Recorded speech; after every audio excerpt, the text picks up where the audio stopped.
evil. But chat, one in the chat, if do you see the average Joe?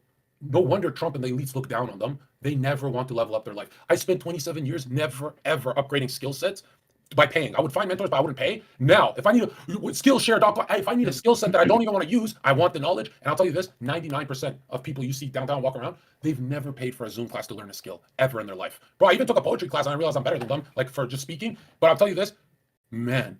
You don't upgrade skill sets to use the skill to go to the next level. It's who you become mastering the skill. That's what the next level momentum is. It's just the pursuit of the skill, right? It's not even about the skill developing. It's just the fact that you want to pursue that, getting better at whatever skill that is. Yeah, what do you call that? You're send a different message to your brain. Like an expanse of consciousness. Like let's be honest. You take a marketing class, you don't learn shit. You're still 1,000% better than the average Joe. In terms of marketing. I wasted 6.5. No, you went to school. You went to school. That's what I was gonna say. In university, I wasted 7 years of my life. That's not a waste. You make so much fucking money. I remember the moment where I was like, "Oh, it's all shit. It's all bullshit." My professor came up. This guy, PhD, what was he? He's like a neuropsychologist. Okay, he would talk about the brain. He would talk about the brain for hours on end, and then he starts talking about gender. I'm like, "Oh, this is getting kind of suspicious." And he goes, "Yeah, well, what we've learned now is that gender is a spectrum, and you could be anywhere along the spectrum." And he shows the bathroom signs, like the male and female, and the male's on one end, the female's on one end, and the male's all blue, the female's all pink, and there's like a bunch of other figures in between, and they're getting progressively more pink. And that's a chapter. I swear on my life, Serga, I remember sitting there and thinking, "Oh, it's all bullshit." Yeah, I remember this convo. From that moment on, that was when I turned. I remember when you were so stoked, you were learning, all happy, and then for a couple of weeks, because we spent so much time back then together, you'd be like, not talking about school, and you love school, and I'm thinking to myself, why is he talking about it? Absolutely. Yeah. I was skipping class every day. I would not show up on campus. Really? I was traumatized for weeks, and then I came back. I'm like, I'm gonna finish these exams. I'm gonna get my degree. I'm gonna go study the psychology that I want to study. And how much did you pay? Yeesh. I got scholarships through part of it. No, the most badass thing is everyone went to high school with, they went to school, they all $400,000 in debt, and I just worry for no reason, and I'm not like a good team player, so I would tell him some horrible advice. I'd say, look at everyone else, they're all in debt, and then you were going in debt, and then you said, don't worry, I'll wipe that debt in 1 year, and I always clowned on you for this. I always laughed, and then you wiped it off in 7 months, and I'm like, therapy pays that much? And you said, no. I wiped it off in 7 months. I bought a car. Yeah, bought a car. Yeah, but to me, I was still kind of right, because did your therapy buddies do what you did? No.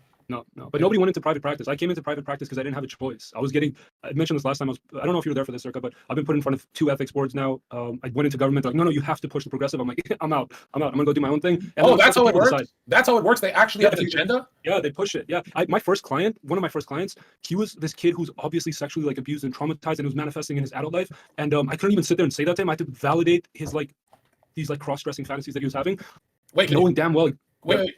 God damn, bro! You interrupt every 3 seconds. Hold on. What do you mean by validate? You were validated and sent them astray? My supervisor told me to. He's like, you have to. So you're just following orders? You're just following orders? That's why I left. I left probably within 2 months of that.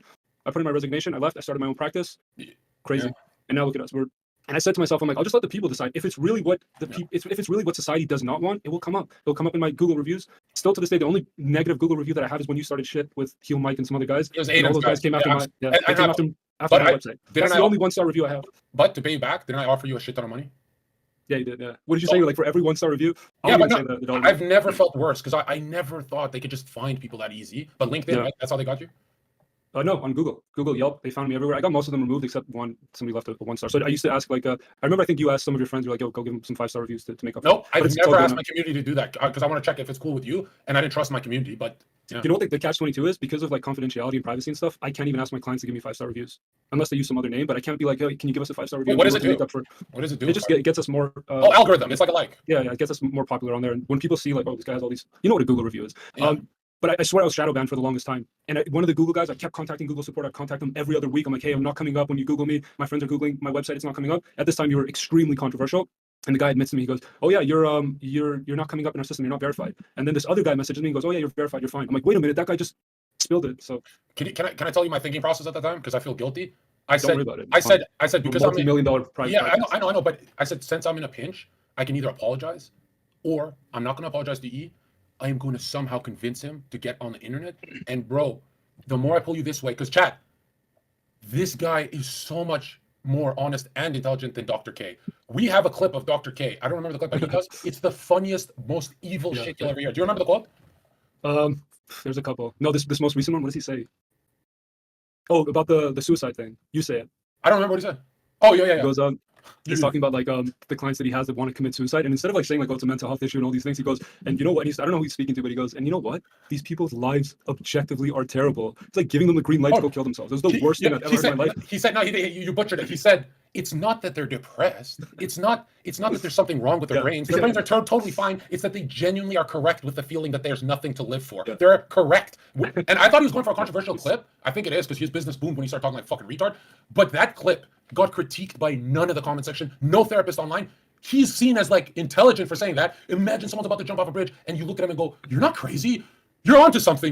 Bingo. You're correct. There's nothing worth living for. And when I saw that, worst advice I've ever seen. Imagine all the damage he must have done. Yeah, with people we'll never hear about. There's a highlight reel of him saying, "Don't kill yourself." I'm not saying that. He has like a speech problem where he has to keep. And when I saw that, I'm like, if I got my broski, dude, all Dr. K has to do is say once that Eden Zerka sucks, and Eden will go from just whatever, I do this once a week. He will hunt down and destroy him. All he needs is competition. That's it. Like, have you noticed we only get under pressure? But it's really not about. I don't care much to be on like online and things like that. For me, I want my practice to at least be like the counter revolutionary, right? Every other practice that I can think of is extremely progressive, diverse. There's no space for people who really want the help. There's only a space for people who want to be validated, want to have a little pat on the shoulder. Sorry, when I'm not used to that. I'm so used to talking to influencers. Nobody uses the word practice. They use like psychotherapy and stuff. You sound like you're playing basketball. In Canada, we call it a practice, but it's a clinic, like a private clinic. Okay, like a private practice. Speak like an American, bro. Practice. What the fuck are we playing?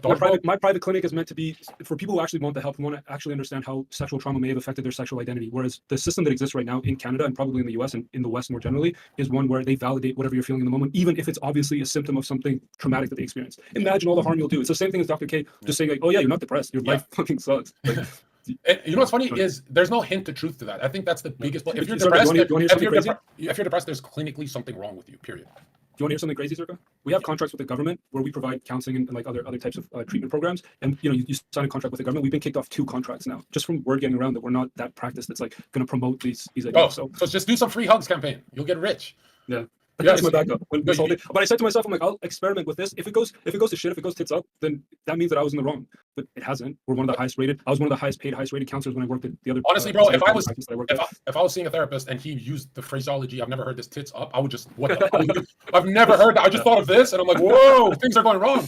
I've never heard. Where'd you get that from? Usually you have my lingo, bro. That's retarded. It's British, I think. But here's the truth, man. I hate